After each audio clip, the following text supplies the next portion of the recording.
joining us now to review some headlines of today's newspapers from around the world is my favorite, Arise News analyst, Emmanuel Efeni, the great Malabite. Action! Good morning. The adorable, I adopt your term. Oh, that's great. The adorable Victoria Tundu MK Abiola. Thank you. And Tundu is really adorable. Oh, how sweet. Sweet as ever. Yeah. Good morning, Rufai. You know, when you said the adorable, Rufy. the picture that came to my head was the day you were feeding all of us and, you know. The feeding of the 5,000. Must you announce to the world that she's Mr. Efeni doesn't like people. that she's the Mama Put General of Nigeria? The very homely.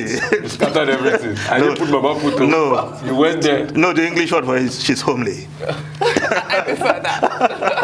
I'll go with that one. Now let's start the review with this day in Nigeria's newspaper of record.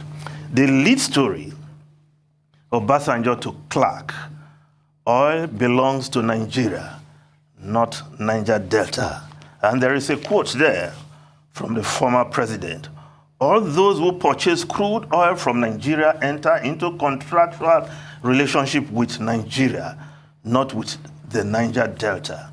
The territory of Nigeria is indivisible, inclusive of the resources found therein. No territory in Nigeria, including the minerals found therein, belongs to the area of location.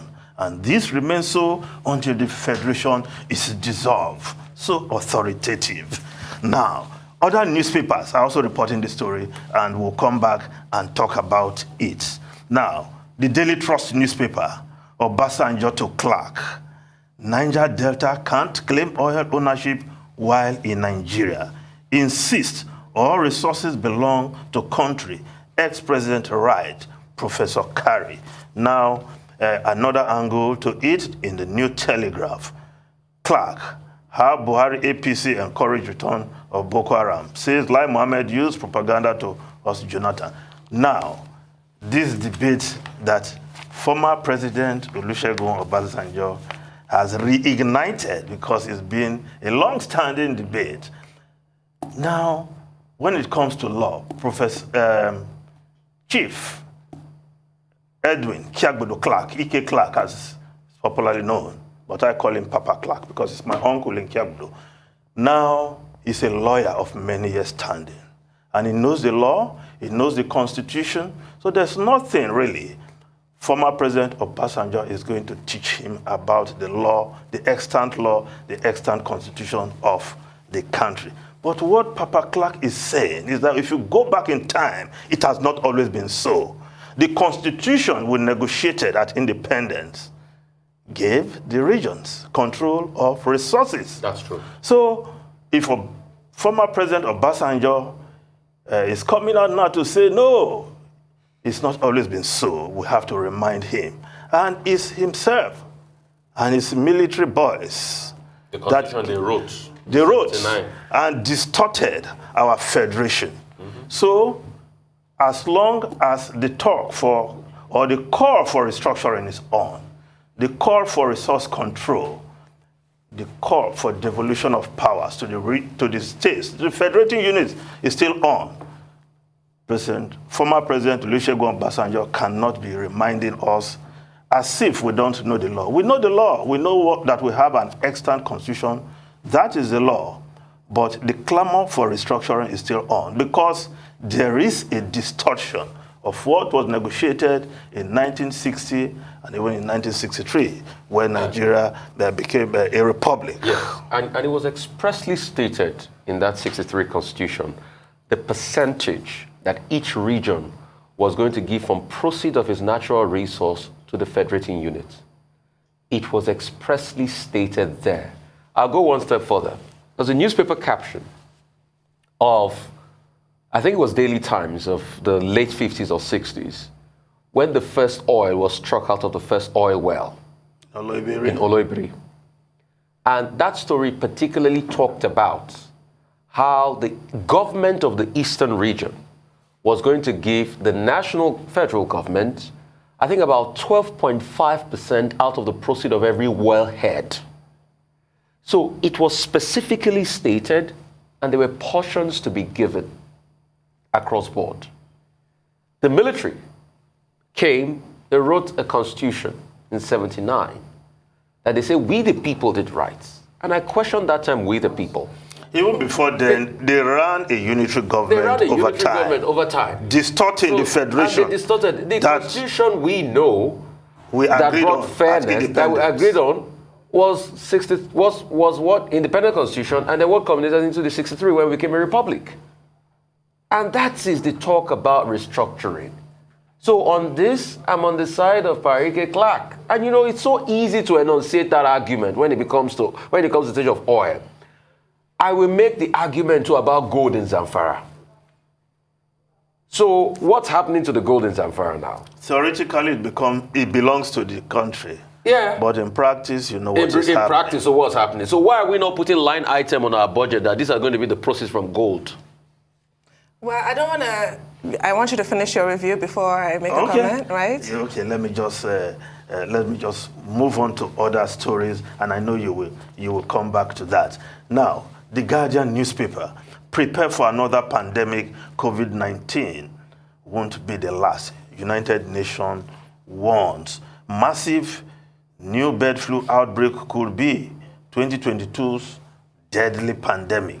10 million Nigerians get first dose as World Health Organization laments missing global 40% vaccination target. China, Germany imposed new lockdown to curb Omicron. Now, the Punch newspaper, 2023, electronic transmission of results doubtful. 301 local governments lack internet facilities. Only 473 local governments have internet access.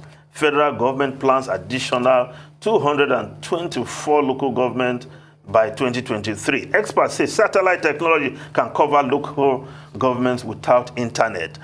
INEC can use other platforms where internet is not available, says Olurode. Now, this is a no-brainer.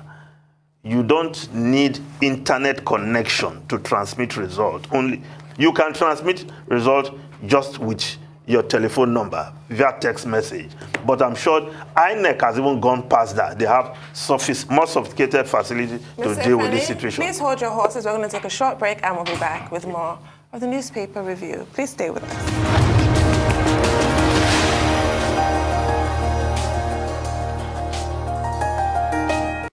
Welcome back to the morning show here on Arise News. We're still with Arise News analyst Emmanuel Ifeni on the newspaper review. Yes, let's look at the leadership newspaper. And the leadership newspaper is looking towards the east, the southeast, yes.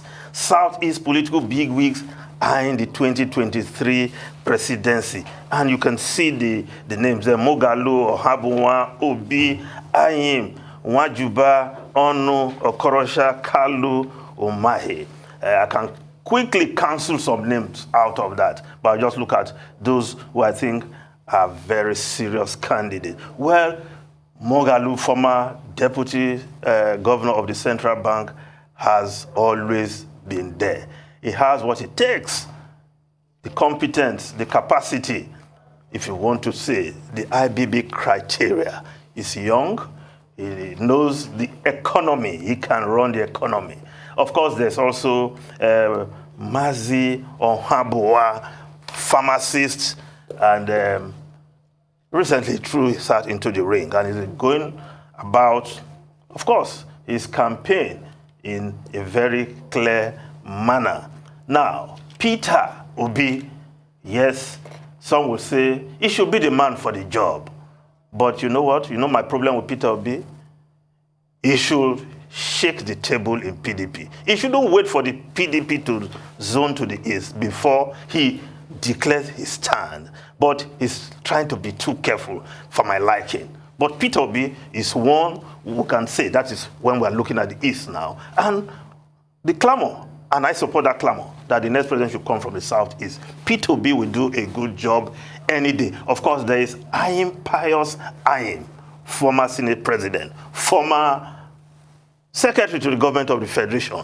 You say he has both legislative and executive experience to do the job. He too has been going around, but too quiet for my liking also. Now, some names I'm seeing there, I wouldn't bother to analyze. Well, Umahi, he went to the APC because he wants to bring power to the Southeast. I don't know whether anybody will trust him in the APC to give him a ticket, whether he even possess the clout. Because I remember his principal did not want him to succeed him. And the big wigs like Ayim put their foot down for him to become governor on the PDP ticket. And now he has since taken flight to APC. I don't know whether APC, whether anybody would trust him there to give him their ticket. But if there is one man I've been rooting for quietly, Ogbonnaya Onu. Okay. Calm and cool as cucumber. But he's been around. He has been around the corridors of power. Don't forget, he got the APP ticket. The first time a major political party in Nigeria gave its ticket to the Southeast. But that alliance between AD and APP, he had to... bring forward the market. Yes. No. He had to step down for Olufalaye. Yeah, Olufalaye was the AD candidate. He was the APP candidate. Yes. And... Shinkafi. No. Yes. Now, you recall that the drive then was to placate the Southwest in the light of the June 12th debacle, which shortchanged the Southwest as it were, and of course led to the death of MKO Abiola. Now, in order to get two Southwest candidates contesting for the presidency, Ogbonnaya Onu had to forgo his ticket of APP, and APP was a bigger party then. And of course, you remember, Padebanjo said it on this program, that we were not even qualified to be registered. That's AD. Yeah, but because the Abubakar-led regime then warned that, look, you cannot have mainstream Yoruba not contesting. And they registered them, and Ogbonnaya Onu made that sacrifice. And of course, former governor of Abia State, the original Abia State.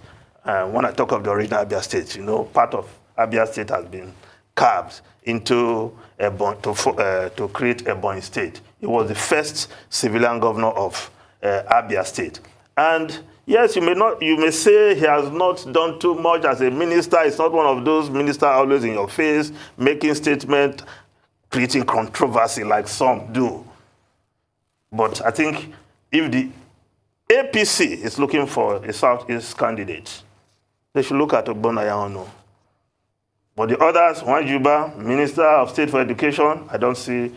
Then, of course, if I look at the others there, Orji Uzor Kalu has a big baggage. Rochas Okorocha, his time in Imo State, disastrous you say as governor. Has a big baggage. Yes, but don't forget, he came third in 2015. He had close to 1 million votes. Yes, in 2015. But since then, a lot of water has passed under the bridge. Okay. Yeah.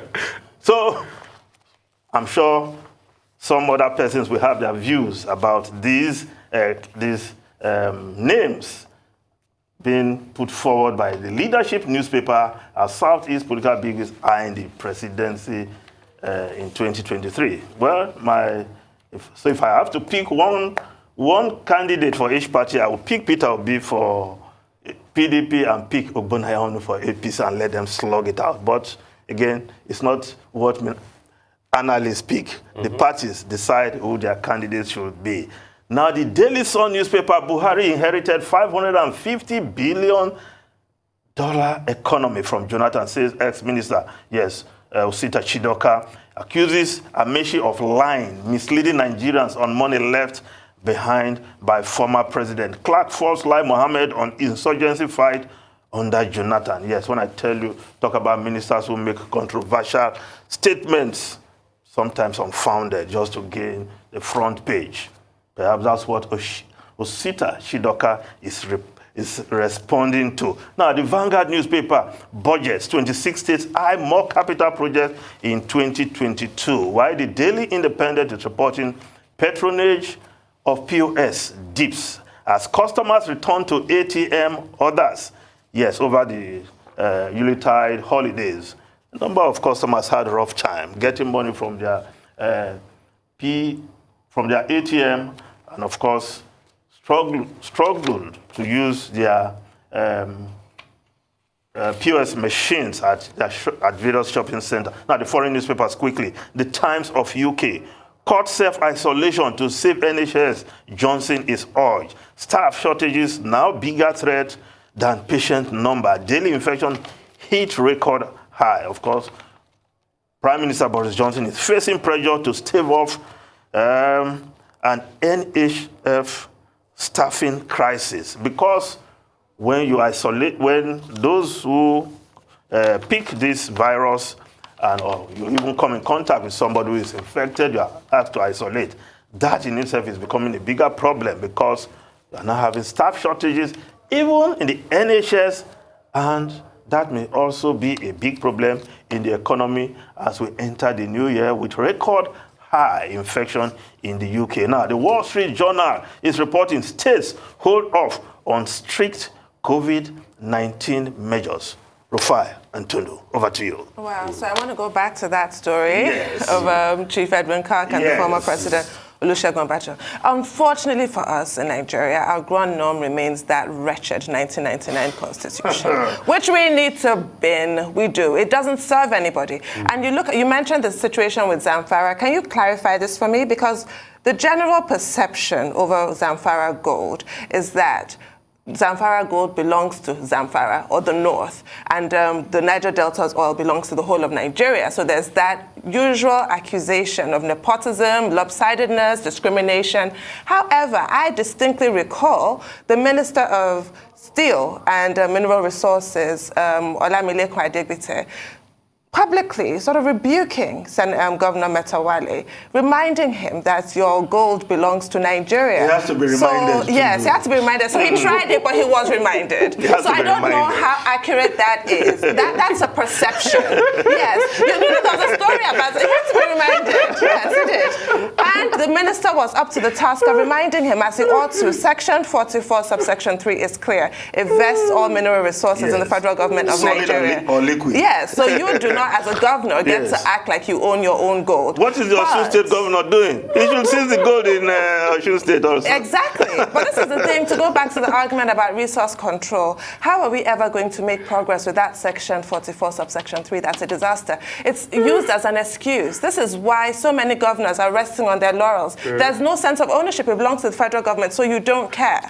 So this is the thing. So all states and all regions should control their resources. That is just the bottom line. And we have to bin the 1999 Constitution in every way. The 1999 Constitution just has to go. It has to. That's the only conversation we need to be having right now. So President Obasanjo going on about how this is the case, this is the situation now.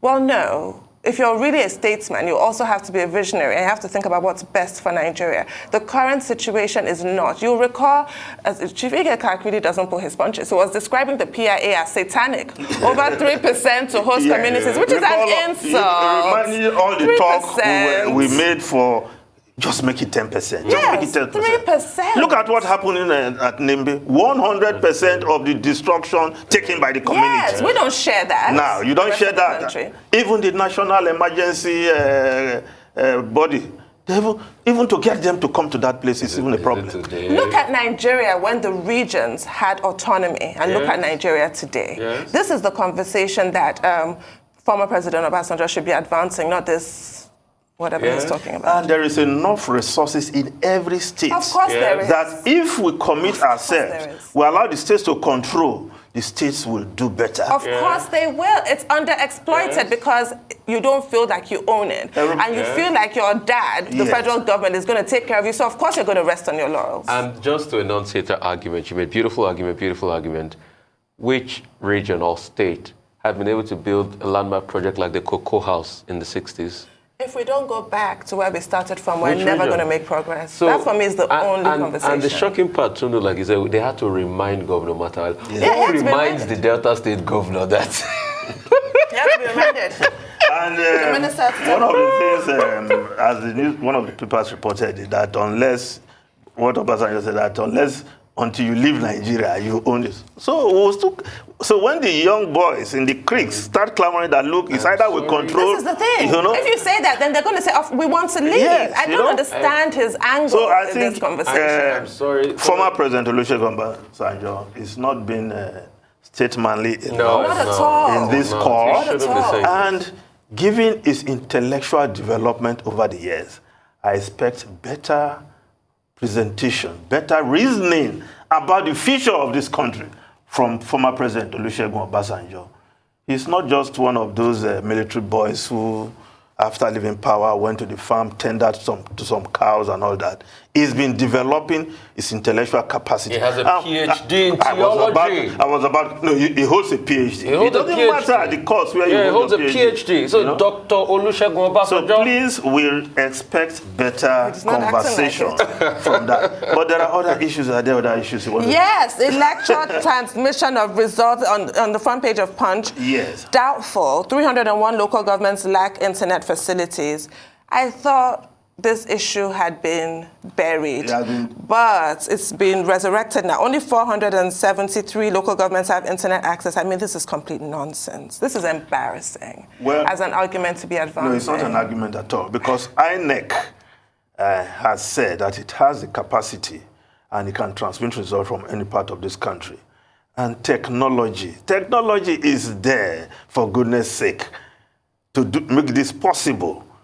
To make this possible, so anybody resurrecting this argument now is not being fair to the country, because we have passed this stage. Recall that the National Assembly attempted to drop that clause for electronic transmission of results. The nation, we all rose in unison, and they had to backslide in that their move. And I hope nobody is trying to use this as another opportunity to shoot down I sincerely hope so amendments to that electoral bill. Like I always say, I like the Vikings a lot. The Vikings will always say that when you see smoke, look for the fire. It is not happenstance that after we buried that argument, this is making front page of a national daily. I want to be proved wrong. I hope after the case of direct or no direct primary has been settled by the National Assembly, this will not be the rigmarole of the argument we'll have to go through.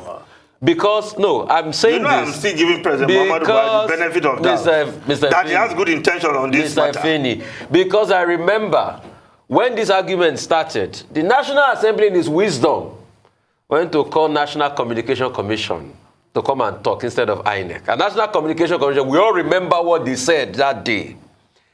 I don't know where people call National Communication Commission to come and speak on election matters where INEC is there. I mean, really. So, this is not happenstance, so Mr. Efeni, time will tell. I want to believe it is. Well, thank you so much, Mr. Efeni.